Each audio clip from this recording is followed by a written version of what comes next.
Comme uniquement la personne qui a récupéré un fichier pourra l'intégrer dans l'espace commun, alors dans cette vidéo on va voir comment travailler sur des fichiers CAO si une autre personne les a récupérés. L'étudiant 1 voulant travailler sur l'assemblage nommé ici traverse.asm l'a sélectionné dans l'espace commun en cochant la case à gauche, puis a cliqué sur le bouton plus jaune pour l'ajouter à son espace de travail, et ensuite a choisi de mettre tout à droite de récupérer pour récupérer tous les fichiers dépendants, comme on peut le voir ici dans son espace de travail. Sur cette diapositive, on a à gauche ce que voit l'étudiant 1 et à droite ce que voit l'étudiant 2. L'étudiant 1 voit dans l'espace commun ou, comme ici dans son espace de travail, qu'il a récupéré certains fichiers. L'étudiant 2, lui, voit dans l'espace commun que certains fichiers ont été récupérés, mais pas tous. L'étudiant 2 voulant travailler dans l'assemblage général comprenant le sous-assemblage traverse, l'a coché avec la case à gauche, puis avec ce bouton l'a ajouté à son espace de travail, puis a choisi tout à droite de récupérer pour récupérer tous les fichiers dépendants.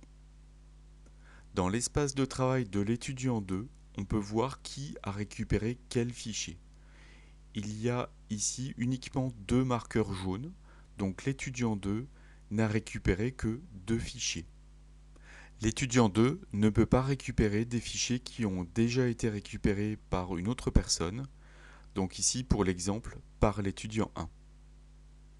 Par exemple, si l'étudiant 2 voulant faire des modifications dans une pièce et n'a pas vu que l'étudiant 1 a récupéré ce fichier, l'étudiant 2 ne pourra pas faire de modification dans cette pièce. Il aura à son écran, en bas, le message suivant: la modification de l'objet a été abandonnée. L'étudiant 2 demande alors à l'étudiant 1 d'annuler la récupération de ce fichier.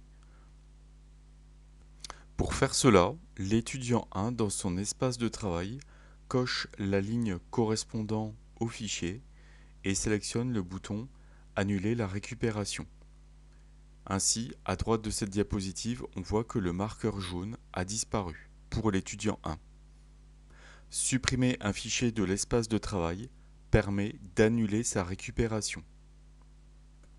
L'étudiant 2 pourra actualiser son espace de travail et voir que le marqueur correspondant au fichier a disparu en faisant Outils synchroniser. L'étudiant 2 peut alors faire des modifications dans sa pièce puis les enregistrer et charger dans son espace de travail. Il verra alors pour sa pièce modifiée à la fois le marqueur jaune comme quoi il a bien récupéré la pièce, le plus comme quoi ses modifications sont bien chargées dans son espace de travail, et en cliquant sur le bouton intégré de l'assemblage, il va pouvoir déplacer tous les fichiers dans l'espace commun. L'étudiant 2 pourra vérifier dans son espace de travail qu'il est bien vide, il n'y a plus aucun fichier, et il pourra aussi constater que son travail a bien été intégré dans l'espace commun, comme on peut le voir ici, et que d'autres fichiers sont encore à l'état récupéré, ici par l'étudiant 1. Les modifications de plusieurs personnes sur un même assemblage sont possibles, à distance et de manière sécurisée. Sans réglage particulier dans un projet, on voit qu'il est nécessaire d'avoir une bonne communication entre les personnes s'il faut annuler la récupération de fichiers. Pour que chaque personne puisse travailler de manière plus autonome, il existe d'autres méthodes décrites sur le site Formation CreoWindshield où le chef de projet organise la répartition du travail dans un assemblage.